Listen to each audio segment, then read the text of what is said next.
안녕하세요. 요한복음 10장 32절에서 42절입니다. 32절. 그러자 예수께서 그들에게 말씀하셨습니다. 내가 아버지께로부터 받은 선한 일들을 너희에게 많이 보여주지 않았느냐? 그런데 너희가 그중 어떤 일로 내게 돌을 던지려는 것이냐? 선한이라는 단어는 창세기에서 주께서 창조하신 것이 하나님 보시기에 좋았다라고 할 때 토부입니다. 요한복음은 시작하자마자 창조하신 분이 로고스이시고, 즉 말씀이 바로 예수님이라고 소개했습니다. 예수님이 지금 선한 일을 했다고 말씀하신 것은 자신이 새 창조를 했다는 뜻입니다. 이 단어는 예수님이 자신을 사꾼과 대조해 선한 목자로 비유하실 때 나온 단어입니다. 자신은 자기 유익을 위해서 하나님의 것을 강탈하는 일을 하지 않았으며 양들을 위해서 자기를 희생하는 선한 목자로서 선한 일들, 즉 생명을 얻게 하고 풍성히 하는 사역을 해오셨습니다. 33절. 유대 사람들이 대답했습니다. 우리가 당신을 돌로 치려는 것은 선한 일을 했기 때문이 아니라 하나님을 모독했기 때문이요. 당신은 사람이면서 자신을 하나님이라고 했소. 유대인들은 그분이 사람이면서 자신을 스스로 신격화한다고 여겼습니다. 이날은 수전절입니다. 유대인들은 마치 제2의 안티오쿠스 에피파네스 4세가 나타나 하나님을 모독이라도 한 것처럼 말하고 있습니다. 그들의 말을 직역하면 당신 자신을 하나님으로 만들고 있소가 됩니다. 예수님은 하나님이 맞으십니다. 하지만 스스로 하나님과 동등됨을 포기하시고 인간의 몸을 입고 이 땅에 오셨습니다. 오직 그 방법만이 스스로 하나님같이 되려고 했던 인류를 사망의 영향력에서 벗어나게 할 수 있었기 때문입니다. 그런데 지금 이 유대인들은 아담이 하나님께 반기를 든 것처럼 자신들이 하나님께 돌을 던지려고 하는 줄도 모르고 있습니다. 34절. 예수께서 그들에게 대답하셨습니다. 너희 율법에 내가 너희를 신들이라고 했다 하는 말이 기록돼 있지 않느냐? 이스라엘에서 제사장들이나 재판장들은 하나님의 권한을 대행하는 것으로 인식되었습니다.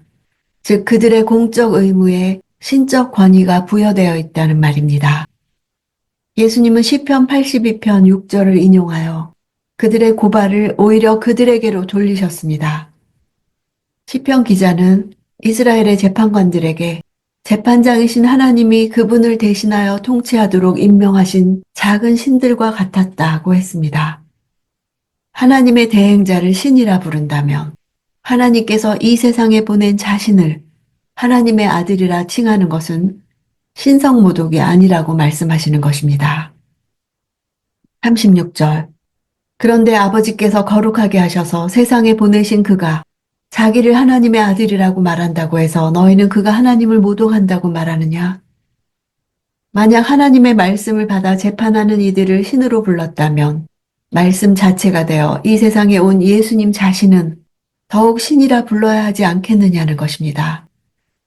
그분은 자신이 시편 82편 1절의 첫 소절이 성취된 것이라고 선포하셨습니다. 시편의 예언대로 자기 땅에 자기 백성의 영접을 받기 위해 오신 분입니다. 지금 그들은 시편의 재판장들처럼 거짓 재판을 하고 있는 것입니다.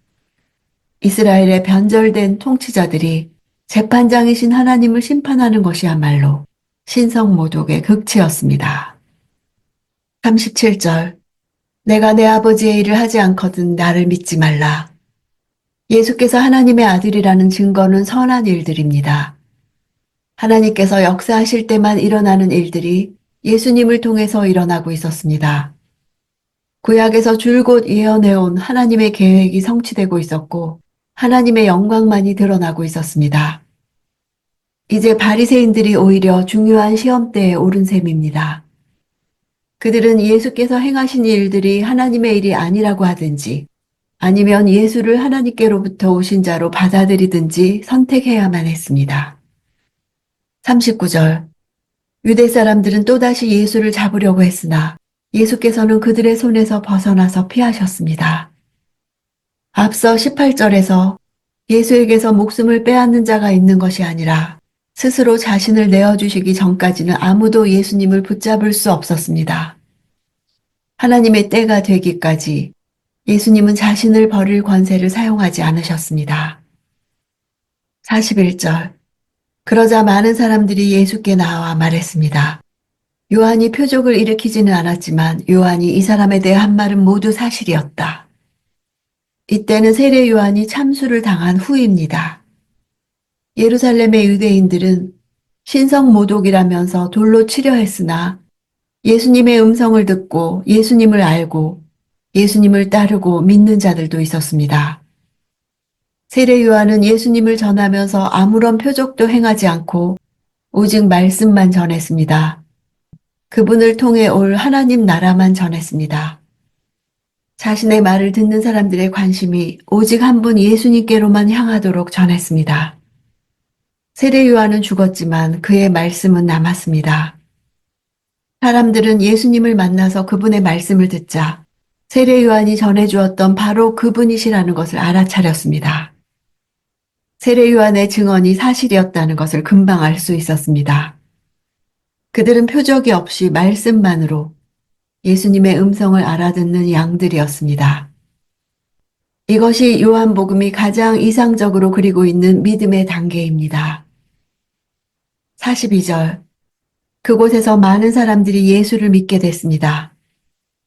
그곳 사람들은 예루살렘 지도자들과 대조되는 모습을 보여줍니다.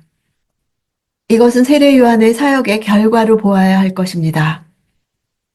예수님의 사역이 계속될수록 그분의 양떼와 믿지 않는 세상 사이의 간격은 더욱 벌어졌습니다.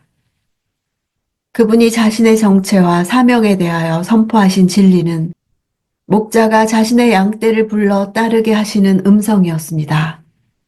이 진리는 적들과 양들을 가려냈습니다. 삶으로 증명한 말씀이 바로 예수님이 사신 삶입니다. 예수님은 오직 하나님을 증명하기 위해서만 사셨습니다. 자기 삶을 보고 자신이 하나님의 일을 하고 있는지를 판단하라고 말씀하실 만큼 당당하셨습니다. 세례 요한도 자신을 조금도 드러내지 않고 오로지 세상 죄를 지고 가는 하나님의 어린 양이신 예수님만 드러냈습니다. 우리도 우리의 삶을 통해 우리가 예수님 안에 거하고 예수님이 우리 안에 거하신다는 것을 증명할 것입니다.